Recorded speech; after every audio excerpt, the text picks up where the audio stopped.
One of the first successful and serious art movements to be associated with cinema was Surrealism. The abstraction of life, the incoherence of dreams, and the ambiguity of consciousness found their way into cinema through the Surrealist movement. All the grim truths of life like death, abuse, moral dilemma, politics, insecurities, and religion had been commented upon in Surrealism.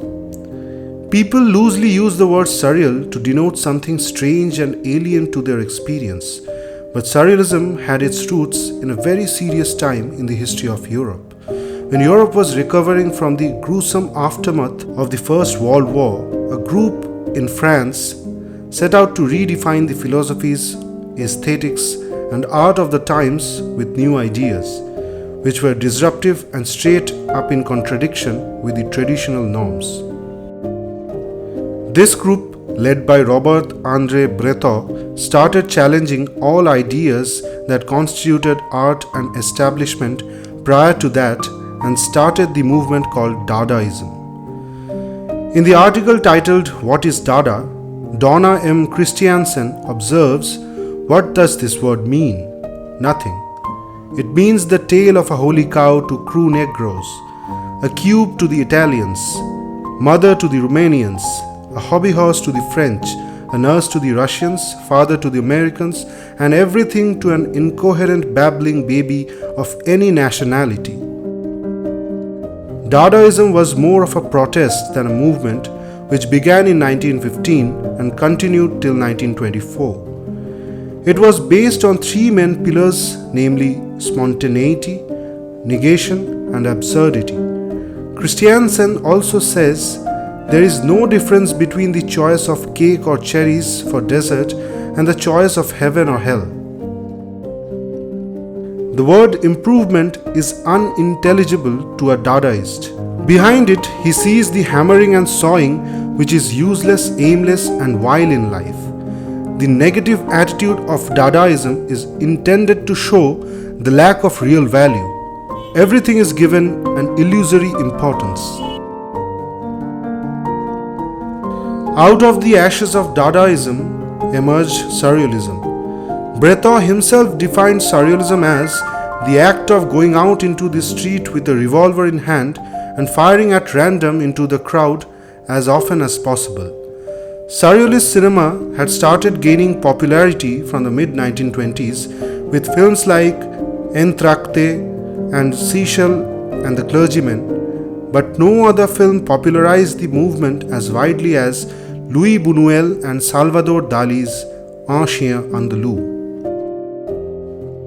Despite having textual differences, most surrealist films are held together by some common strings.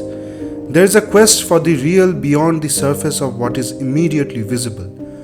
Mostly some aspects of society or psyche that has been long pushed under the carpet. Along with that, they took a critical approach towards censorship of so-called taboo ideas.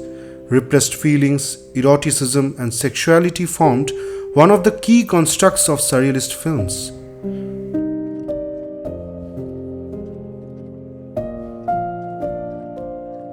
One of the recurring images of Un Chien Andalou is that of the hand. In one scene, we see a hand being eaten up by maggots or ants, while in another, we see a severed hand lying on the ground. It has been argued that the recurring motifs of male hands facing injuries stem from a deep fear of disembodiment of the phallus. Symbolism also plays an intrinsic part of the film. The ants are believed to be symbolizing the fear of decay and eventual death in humans. Multiple instances of death shown in the film affirm this notion. Also, in one of the shots, a skull-like shape can be seen on the body of a moth, which is also a symbol of death. One of the more explicit use of symbolism is the juxtapositioning of the cloud passing through the moon and that of a razor blade passing through a woman's eye.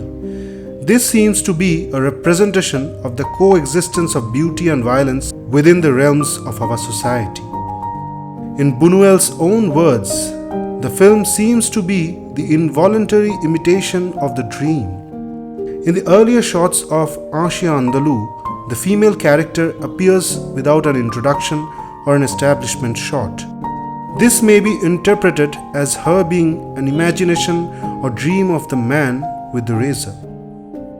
The presence of the double of one of the main characters who get fired at also seems like a dreamy illusion of the protagonist. The tendencies of film being a medium suitable for creating imaginary images compared to other media was first comprehended by the surrealists.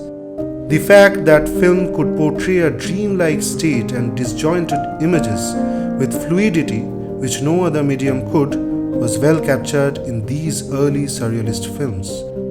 Dali and Buñuel used this medium to successfully shock the audiences as well as open a new horizon for exploring themes and subjects which were erstwhile uncommon to filmmakers. Later, filmmakers like Andrei Tarkovsky and David Lynch can be seen incorporating these motifs of surrealism in their films to present to us a form of cinema which can easily be termed as a close manifestation of dreams.